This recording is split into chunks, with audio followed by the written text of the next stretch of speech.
आज हम करेंगे DK Goyal book class 11th की अकाउंटेंसी का चैप्टर 16 जिसका नाम है डेप्रिसिएशन के प्रैक्टिकल क्वेश्चन का सोल्यूशन नंबर 20। ये जो क्वेश्चन होगा ये हमारा बिलोंग करेगा machinery and provision for depreciation account. तो क्वेश्चन नंबर 20 मैंने ऑलरेडी नोट कर रखा है। क्वेश्चन नंबर 20 हमें कह रहा है on 1st April 2008 a company purchase 6 machinery for ₹50,000 each. Depreciation at the rate of 10% per annum is charged on straight line method. The accounting year of the company ends on 31 March and the depreciation is credited to the separate provision for depreciation account. On 1st October 2010, one machinery was sold for ₹30,000 and on 1st April 2011, a second machinery was sold on 24,000.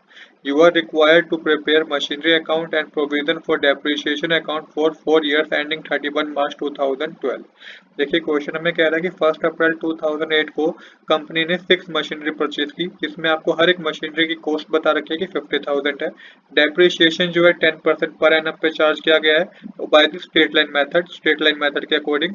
इसके बाद बता रखा है कि the accounting year of a company ends 31 मार्च। की accounting year जो company का है वो 31 मार्च को एंड होता है और depreciation is credited to the separate provision for depreciation account.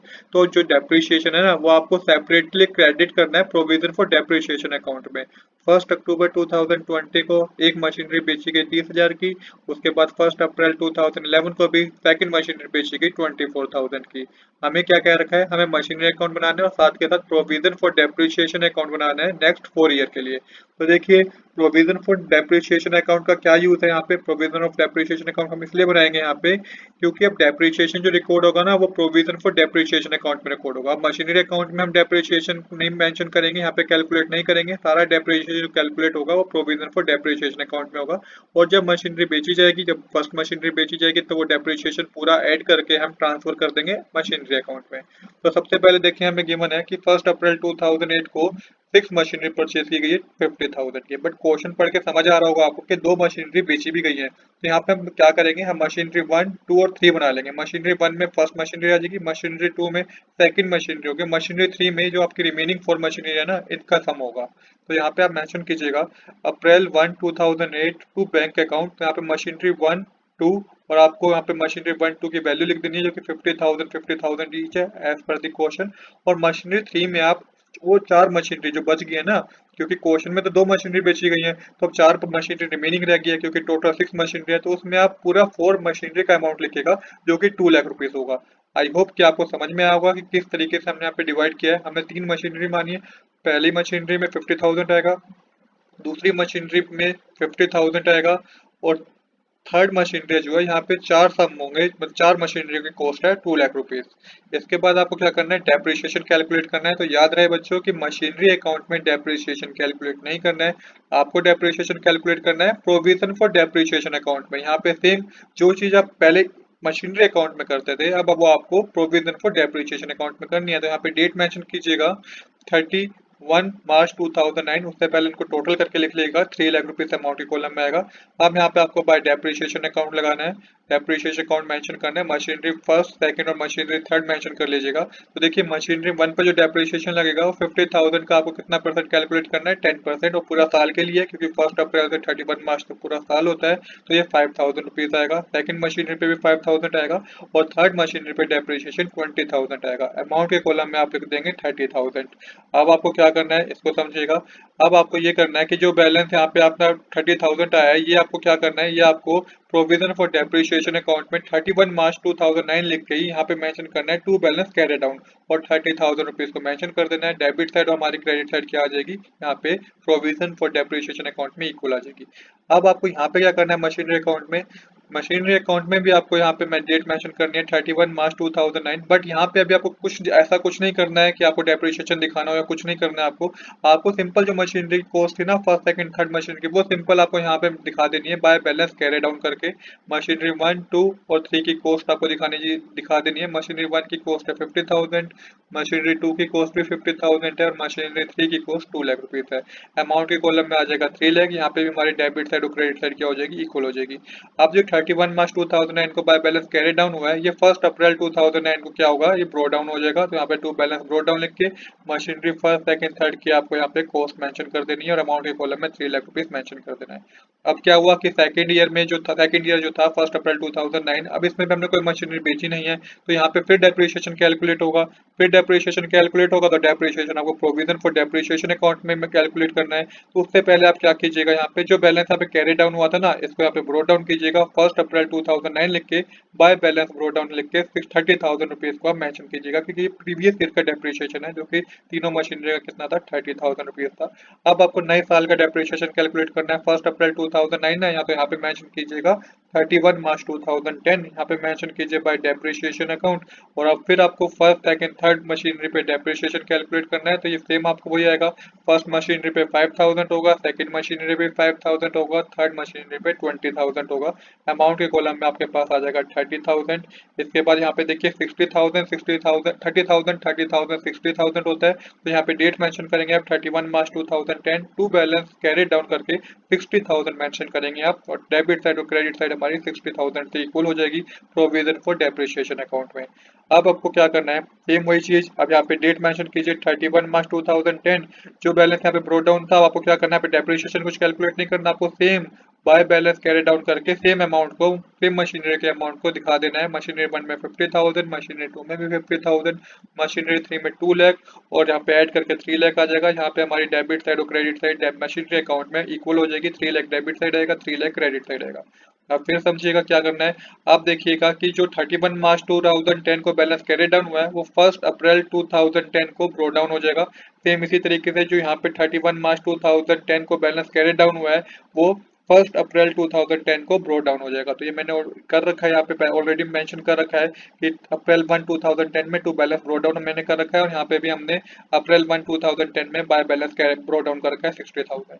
अब हुआ क्या है, अब समझने वाली बात है कि 1 अक्टूबर 2010 को पहली मशीनरी 30,000 की बेच दी गई है। अब देखिए 1 अक्टूबर 2010 को बेची गई है, तो सबसे पहले हम डेप्रिसिएशन कैलकुलेट करेंगे। तो आपको यहाँ पे 1 अक्टूबर 2010 लिखना है और बाय डेप्रिसिएशन कैलकुलेट करना है। बाय डेप्रिसिएशन कितने महीने का कैलकुलेट होगा, 6 मंथ का कैलकुलेट होगा फर्स्ट मशीनरी पे। क्यों 6 मंथ का होगा, क्योंकि 1 अप्रैल से लेके 1 अक्टूबर तक 6 मंथ ही होते हैं, इसलिए हम प्रोविजन फॉर डेप्रिसिएशन अकाउंट में डेप्रिसिएशन कैलकुलेट कर रहे हैं। तो 50,000 का 6 मंथ के लिए 10% पे आपको कैलकुलेट करना है। आपको 50,000 मल्टीप्लाई 10 अपॉन में 100 मल्टीप्लाई 6 अपॉन में 12 करना है, तो ये आपके पास 2500 रुपीज आएगा। अब 2500 के आपके पास डेप्रिसिएशन आ गया। अब आपको यहाँ पे ही provision for machinery depreciation account में 1 अक्टूबर 2010 डेट लिख के मेंशन करना है टू मशीनरी अकाउंट। तो देखिए कि पिछले 3 साल का मतलब कि तीन अमाउंट लेने आपको डेप्रिसिएशन के। जो सबसे पहले साल हमने डेप्रिसिएशन कैलकुलेट किया था फर्स्ट मशीनरी का, वो 5,000 था। सेकंड ईयर में भी जो फर्स्ट मशीनरी का डेप्रिसिएशन था वो 5,000 ही था, और थर्ड ईयर में जो फर्स्ट मशीनरी का डेप्रिसिएशन है 2500 है। तो 5,000 5,000 और 2500 को प्लस करके आपका आ जाएगा 12,500। इस 12,500 अमाउंट को ही आपको ट्रांसफर करना है मशीनरी अकाउंट में। डेट मेंशन कीजिए 1 अक्टूबर 2010, क्योंकि इसी दिन मशीनरी को बेचा जा रहा है। यहाँ मेंशन कीजिएगा बाय डेप्रिज प्रोविजन फॉर डेप्रिसिएशन अकाउंट, और 12,500 को अमाउंट के कॉलम में मेंशन कीजिए।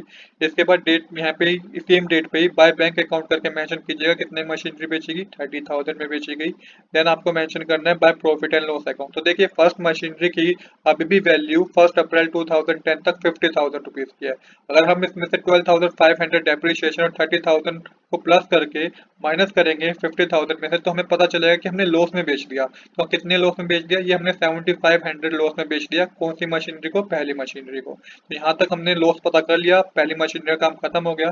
तो मशीनरी सेकंड और मशीनरी थर्ड पे फिर आपको डेप्रिसिएशन कैलकुलेट करना है। तो यहाँ पे डेट चेंज होगी, ईयर चेंज होगा, 2011 31 मार्च लिख के बाय डेप्रिसिएशन अकाउंट लिख के मशीनरी सेकंड और मशीनरी थर्ड पे डेप्रिसिएशन कैलकुलेट करेंगे। तो 50,000 का 10% 5,000 आएगा, 2 लाख का 10% 20,000 आएगा। अमाउंट के कॉलम में 25,000 हो जाएगा।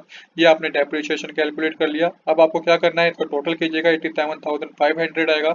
87,500 में से 12,500 माइनस करेंगे आप, तो ये आपको पता चलेगा कि वो अमाउंट कैरी डाउन कितना हो, कितना अमाउंट कैरी डाउन होगा। तो 31 मार्च 2011 लिख के यहाँ पे मेंशन कीजिएगा टू बैलेंस कैरी डाउन, और 87,500 में से 12,500 माइनस करेंगे, तो ये आपको पता चलेगा 75,000 अमाउंट हमारा क्या हुआ है, कैरी डाउन हुआ है। अब सेम आपको क्या करना है, आपको 87,500 हमारी यहाँ पे डेबिट और क्रेडिट साइड क्या हो जाएगी, इक्वल हो जाएगी। अब यहाँ पे 31 मार्च 2011 लिख के सेम मशीनरी सेकंड और मशीनरी थर्ड के अमाउंट को लिखिएगा, क्योंकि मशीनरी फर्स्ट का काम खत्म हो चुका है। तो यहाँ पे मेंशन कीजिएगा सेम अमाउंट आपको लिखना है बाय बैलेंस कैरी डाउन करके। मशीनरी सेकंड मशीनरी थर्ड के अमाउंट को मेंशन कीजिए, जो कि मशीनरी सेकंड का अकाउंट 50,000 है और मशीनरी थ्री का अमाउंट कितना है, 2 लाख रुपीज है। ये आपके पास आ जाएगा 2,50,000। तो यहाँ पे हमारी क्या होगी, यहाँ पे हमारी डेबिट साइड और क्रेडिट साइड मशीनरी अकाउंट में भी इक्वल हो जाएगी। अब करना क्या है, जो ये बैलेंस आपने कैरी डाउन किया है ये 1 अप्रैल 2011 में ब्रोट डाउन हो जाएगा। और सेम इसी तरीके से जो बैलेंस यहाँ पे कैरी डाउन हुआ है ये प्रोविजन फॉर डेप्रिसिएशन अकाउंट में 1 अप्रैल 2012 में 1 अप्रैल 2011 में क्या हो जाएगा, ब्रोट डाउन हो जाएगा। तो हम इसको इस तरीके से दिखाएंगे। यहाँ पे मैंने 1 अप्रैल 2011 को टू बैलेंस ब्रोट डाउन करके मशीनरी सेकंड और मशीनरी थर्ड का अमाउंट मेंशन कर दिया। सेम इसी तरीके से प्रोविजन फॉर डेप्रिसिएशन अकाउंट में भी मैंने 1 अप्रैल 2011 लिख के बाय बैलेंस ब्रोट डाउन करके 75,000 को क्या कर दिया, मेंशन कर दिया। अब क्या करना है, अब हमें क्वेश्चन में आगे देखिए क्या बता रखा है कि 1 अप्रैल 2011 को सेकंड मशीनरी को बेच दिया गया। तो देखिए यहाँ पे हम कौन सी ईयर में, हम 1 अप्रैल 2011 में ही है और 1 अप्रैल 2011 में बेचा गया। तो यहाँ पे डेप्रिसिएशन तो कैलकुलेट करने की जरूरत नहीं है, सिंपल आपको ये देखना है कि यहाँ पे आपको प्रोविजन फॉर डेप्रिसिएशन अकाउंट में डेट मेंशन कीजिए 1 अप्रैल 2011, क्योंकि इसी दिन मशीनरी को बेचा गया है। कितना डेप्रिसिएशन है अभी तक, सेकंड मशीनरी पे लग चुका है। तो मशीनरी अकाउंट पे सेकंड मशीन पे 5,000 प्लस 5,000 प्लस 5,000 15,000 का डेप्रिसिएशन लग चुका है। ये अमाउंट मुझे कैसे पता चल रहा है, मुझे ये प्रोविजन फॉर डेप्रिसिएशन अकाउंट देख के पता चल रहा है। अगर आप depreciation provision for depreciation account में फर्स्ट ईयर का देखेंगे, सेकंड मशीनरी पे कितना डेप्रिसिएशन लगा है, तो 5,000 है। सेकंड ईयर पे भी 5,000 लगा है और थर्ड ईयर पे भी 5,000 लगा है। तो टोटल डेप्रिसिएशन 15,000 का लगा है सेकंड मशीनरी पे। तो इसी अमाउंट को आपको ट्रांसफर करना है मशीनरी अकाउंट पे। यहाँ पे 1 अप्रैल 2011 लिख के by provision for depreciation account लिख के 15,000 मेंशन कीजिएगा। देन आपको सेम डेट पे बाय बैंक अकाउंट लिख के मेंशन करना है 24,000। अब यहाँ पे आपको पता करना है कि आप सेकंड मशीनरी को बेचने पे प्रॉफिट हुआ है कि लॉस हुआ है। तो 24,000 और 15,000 प्लस करके 50,000 में माइनस कर दीजिएगा, क्योंकि 50,000 अभी भी कॉस्ट है सेकंड मशीनरी की।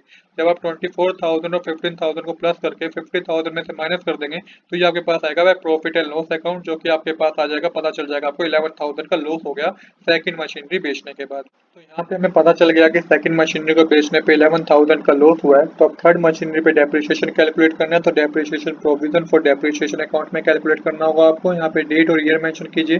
31 मार्च 2012 bye depreciation account third machinery पे कैलकुलेट कर रहे हैं। तो 2 लाख का 10% 20,000 ही होगा। इसके बाद आपको क्या करना है, इसके बाद आपको यहाँ पे मेंशन करना है 20,000 मेंशन करने के बाद आपको टोटल कर देना है 75,000 20,000 का 95,000 आएगा।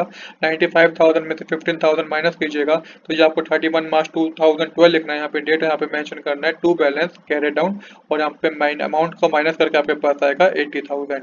यहाँ पे हमारी डेबिट साइड और क्रेडिट साइड इक्वल हो जाएगी, क्योंकि ये फोर्थ ईयर का ही हम प्रोविजन अकाउंट बना रहे हैं। वैसे मशीनरी अकाउंट में आपको क्या करना है, मशीनरी अकाउंट में सिंपल आपको मेंशन करना है 31 मार्च 2012 और जो मशीनरी 3 की वैल्यू थी ये सेम आपको मेंशन कर देनी है। बाय बैलेंस कैरी डाउन करके मशीनरी 3 लिख लिएगा 2 लाख रुपीज। तो यहाँ पे हमारा क्या होगा, डेबिट साइड और क्रेडिट साइड 2,50,000 हो जाएगी मशीनरी अकाउंट की। तो यही हमें करना था, हमने मशीनरी अकाउंट और provision for depreciation account 4 year के लिए बना दिया है। यहाँ पे हमें ये भी पता चल गया कि दोनों मशीनरी को बेचने पे लॉस हुआ है। तो आज के लिए इतना ही। I hope you like this video. If you like this video please do subscribe this channel. Thanks for watching.